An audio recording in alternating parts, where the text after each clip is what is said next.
Kung sana, nag-resign ka muna, bakbak ka ng bakbak, okay yun. Meron ka pandangal noon, meron ka honor. But while you're inside, forever you'll be a traitor. Yung record mo, traitor ka. Traitor ka. Yun ang masasabi ko. And forget about being president. You will never be president with that kind of an attitude. Kung korupsyon ang pinag-uusapan, ito bang tax evasion na ginawa ng ABS-CBN, Senator Manny Pacquiao, korupsyon ba ito o hindi?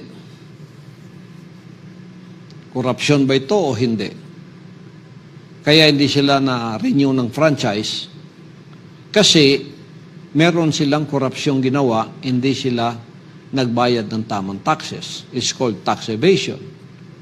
Yun sa Development Bank of the Philippines na inimbestigahan ng mga magigiting nating congressman in the likes of Congressman Marcoleta, Congressman Defensor, Congressman Barsaga, Congressman Remulla. Yung sa DBP, walang collateral, nakapag-loan sila ng more than 9 billion. Hindi pa yata nabayaran hanggang ngayon yon. ABS din yon. Korupsyon ba yon o hindi? Please, pakisagot kasi SMNI ito. I'm not talking here as the Son of God, the appointed Son. I'm talking here as the chairman of this media network, which will stand for the truth anytime. Korupsyon ba yun o hindi? Kung ang sagot mo, korupsyon, bakit ka pumirma at isa ka sa mga senador na pumirmang ibalik ang franchise ng ABS-CBN, alam mo palang ito'y korupsyon ang ginawa nila.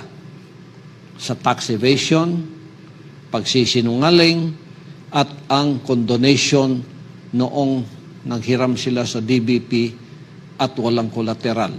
Hanggang ngayon yata hindi pa nakapagbayad. Pakisagot. Dalawa muna yon. Meron pang iba dito pero kinakapos tayo ng oras. Kaya iniintay ng taong bayan ang sagot ninyo dito,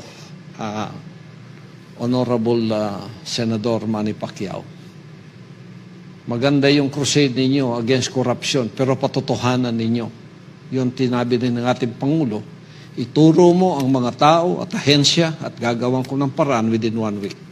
Ganyan ang magandang transparency ng isang pagiging Pangulo.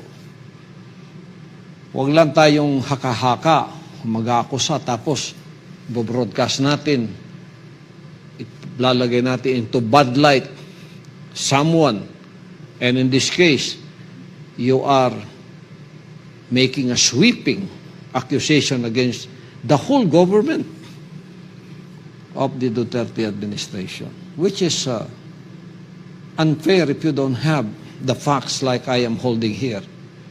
At sinabi naman ng kinaukulang ahensyang sinabi mo, pasimula tayo sa DOH. Oh. Alam mo, kaya gumawa ng Presidential Commission on Corruption, kasi yun nga ang tututukan ng Presidente. Isang tao lang siya, kahit na Pangulo siya, meron siyang magalamay na dapat tumututok dyan. Pag dumating sa kanya, ang problemang yun, gagampanan niya. Ang akusasyon mo is, he's corrupt. He's a corrupt president, which is unfair to me, to all of us Filipinos who believe in him. And he is doing his job, and he's transparent about it. So, kung walang magsasalita ng totoo, walang broadcast media tulad ng SMNI, malilin lang na naman ang tao, malilito na naman ang tao, babalik na naman tayo sa uno, malilin lang na naman sila, tapos pala meron lang kayong ambisyon. At pangatlo, ako wala akong believe sa mga taong traidor. PDP laban ka, President, Chairman ng ating Pangulo.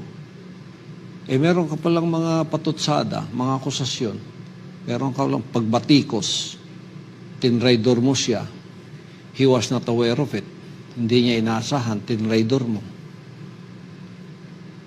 Sana bago mo ginawa yun, nag-resign ka muna. Kasi bakit? Kilala ng tao na ikaw kaibigan ng Pangulo.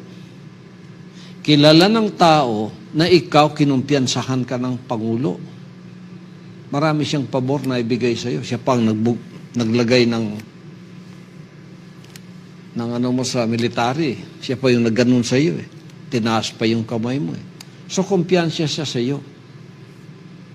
And then all of a sudden, nagsalita ka laban sa kanya. Binira mo siya ng patalikod. That is, in my principle, it is unforgivable to me. Wala akong kumpiyansa sa mga taong traidor. Because anytime, pwede silang mag-traidor. At traitor is a traitor is a traitor. Kaibigan kayo. Kapartido mo pa siya. Kada birthday mo, pinupuntahan ka niya.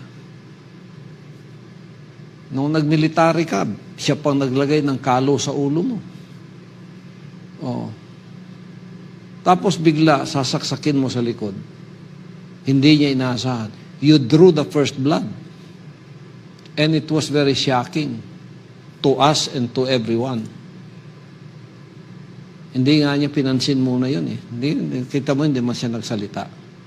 Pero nung inakusahan mo ang kanyang administrasyon ng korupsyon, napilitan siyang magsalita laban sa iyo. Pero para sa akin, meron ka palang ganong plano, lumabas ka lang muna sana sa PDP laban. Kasi hindi ka kilalang oposisyon eh. Kung si Drilon ang magsasalita noon, si Pangilinan na si Trillanes, hindi na kami magtataka. Hindi na magtataka ang taong bayan. Oposisyon yun eh. Ganun talaga yung gusto nila eh. Pero ikaw, kaibigan mo ang Pangulo, malapit ka sa kanya, pinupuntahan ka pa niya. Tapos sasaksakin mo siya sa likod. Masama sa panlasa ng Pilipino yun. Hindi masyadong kumakasa ang mga Pilipino sa mga traidor. Ako, hate ko talaga yung mga traidor. Oh. Kung gusto mo palang ganon, bigla kang gumanon kasi may ambisyon ka na baka hindi ka ang itaas ng Pangulo kasi narinig mo yung Duterte o Go Duterte, masamang loob mo, kaya binira-bira mo, lumabas ka sana muna para meron kang dangal, meron kang honor. Lumabas ka muna. Doon ka bumakbak. Makisama ka na kina Drilon, kina Pangilinan, kina Trillanes, at sa Inodoro 8. Ganun ba yan? Yung Otso Diretso o sa Liberal Party. Doon ka pumunta. Tapos rumatsada ka sa gobyerno dahil hindi mo masikmura yung ginagawa nila. Yun, pwede pang tanggapin yun. Na baka meron pang benefit of the doubt ibigay sa iyo. Pero you are in the house. You live in the same house. And he is eating with you. And he has confidence in you. And then all of a sudden on his back, you stab him. What kind of a president will you be? Anong prinsipyo meron ka? Saksakin mo, hindi niya inaasahan. Oh, para kang si Brutus nung sinaksak niya si Augustus Caesar, di ba? Sabi ni Caesar, eto Brutus, why Brutus? Hindi niya inaasahan eh. Oh, kung sa pagnanakaw pa, qualified theft yun. Halimbawa, may kaibigan ako, kumpiyansa ko, kaibigan na kaibigan ko, natutulog kami magkatabi, yung pitaka ko, iniiwan ko. May masama pala siyang balak, ninakaw niya yung pera ko, tapos umalis. Qualified theft yun. Unbailable yun. Kasi, ang qualified theft, pwede mong patay ng tao nakatalikod. Hindi naasahan. So, kung ganun pala yung plano mo, nag-resign ka sa PDP laban, hindi ko na masikmura ang ginagawa niyo dito, itong administration ito, twice or thrice corrupt, alis ka, punta ka sa oposisyon, baka paniwalaan ka pa. Pero kahit doon, mag-oposisyon ka, pakita mo rin ang ebidensya mo. Pero in my book, traitors are nothing but the scum of the earth. Kung ako sa aking denominasyon, meron akong ministro na nagsasalita ng masama sa aming leader. Sinabi ko sa kanya, right mo magsalita kung gusto mo. Pero umalis ka muna sa denominasyon natin. Lumabas ka muna. Huwag dito. Habang leader natin yan, ang ating responsibilidad, sumunod, siya mag-lead. Kung meron man siyang kasalanan, mananagot siya one day because God is the judge. Pero magsalita ka laban, nandito ka sa loob. Masama sa lasa ko yun.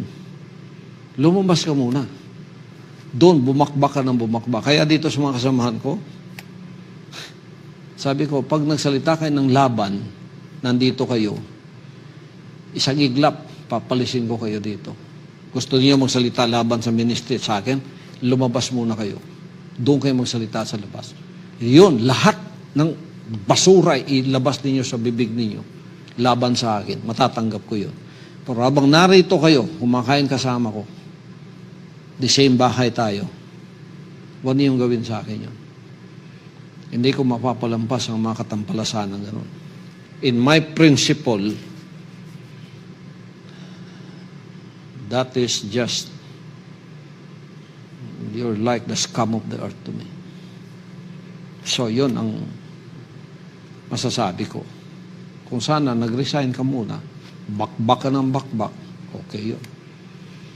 Meron ka pandangal noon, meron ka honor. But while you're inside, forever you'll be a traitor. Yung record mo, traitor ka. Traitor ka. Yun ang masasabi ko. And forget about being president. You will never be president with that kind of an attitude.